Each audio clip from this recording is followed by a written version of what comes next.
Bahrain को कहा जाता था, ठीक है। मेगान ओमान को जाना जाता है। मेलुआ हड़प्पा के लिए इस्तेमाल किया जाता था मेसोपोटामिया के अभिलेखों में। इसे नाविकों का देश कहा जाता है। हड़प्पाई लिपि का पहला नमूना 1853 में मिला था। Mohenjodaro the end of Indus civilization, ये जॉन मार्शल की बुक है। इसके अलावा जॉन मार्शल से एक चीज और याद रखना, जॉन मार्शल भारत में आने वाला पहला पेशेवर आर्कियोलॉजिकल सर्वेक्षण का डायरेक्टर था, जो पेशेवर था, प्रोफेशनल। इससे पहले वो यूनान से भी आ चुका था अनुभव लेकर, ठीक है। तांबा खिचड़ी से मिलता था और ओमान से भी आता था, लेकिन खिचड़ी भारत में, खिचड़ी राजस्थान से। मातृ देवी आदि शिव, इन सब की पूजा की जाती थी हड़प्पाई लोगों के द्वारा। ग्रिड पद्धति में नालियों का निर्माण करवाया जाता था।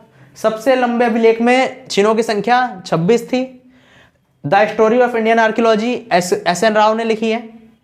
आर.एम. विलर ने लिखी है my archaeological mission to India and Pakistan. ये एस.एन. राव की विलर की बुक है। विलर 1944 में बने थे ये। कार्नेलियन लाल रंग का पत्थर था। सेलखड़ी सबसे मुलायम पत्थर था। लाजवर्द नीले रंग का पत्थर था, ठीक है बच्चों। James Prinsep east India company के एक अधिकारी थे, जिन्होंने ब्राह्मी और खरोष्टी लिपि का अर्थ निकाला था। पियदसी का अर्थ होता है मनोहर आकृति वाला व्यक्ति, यह शोक के लिए इस्तेमाल किया जाता था। इसके आगे अगर देवना पिय लग जाए मतलब देवताओं का प्रिय।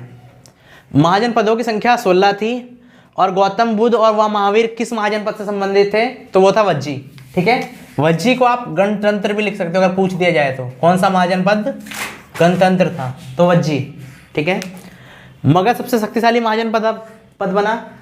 34 सदी ईसा पूर्व को पाटलिपुत्र को मगध की राजधानी बनाई गई। मौर्य वंश की स्थापना 321 ईसा पूर्व में की गई चंद्रगुप्त मौर्य के द्वारा। अर्थशास्त्र के रचयिता कौटिल्य। हर्षचरित के रचयिता बाणभट्ट। प्रयाग प्रशस्ति हरिसेन ने लिखी थी। सुदर्शन झील रुद्रदामन ने पुनर्निर्माण करवाया इसका। संगम साहित्य तमिल भाषा ग्रंथ है। धम्म महामत अशोक ने धम्म का प्रचार करने के लिए जिस अधिकारी की नियुक्ति करी थी उन्हें धम्म महामत कहा जाता था। ओलिगार्की का अर्थ होता है समूह शासन, क्लियर।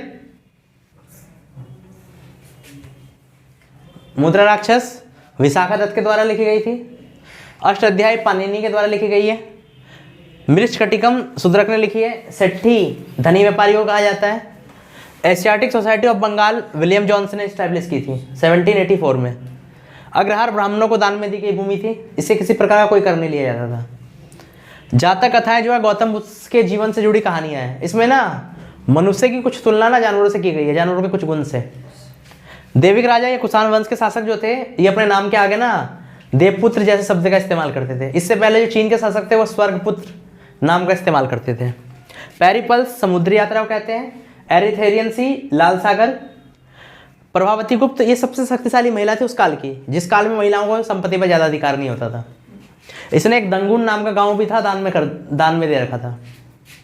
एरिथेरियन सी लाल सागर बता दिया। मौर्य प्रशासन केंद्र पाटलिपुत्र, तोसली, उज्जैनी, स्वर्णगिरी और तक्षशिला ये केंद्र थे। इंडिका के रचयिता जो हैं वो मैगस्थनीज है। मैगस्थनीज ये इंडिका के रचयिता थे। श्रेणी उत्पादक व व्यापारियों की एक संस्था थी। अशोक के जो अभिलेख थे उसकी भाषा प्राकृत और पाली थी और इसकी जो लिपियां थी ब्राह्मी, खरोष्टी और अरामाइक। सिंह स्तंभ जो है अशोक का 4 शेर हैं उसमें, ये सारनाथ से पाया गया, ठीक है।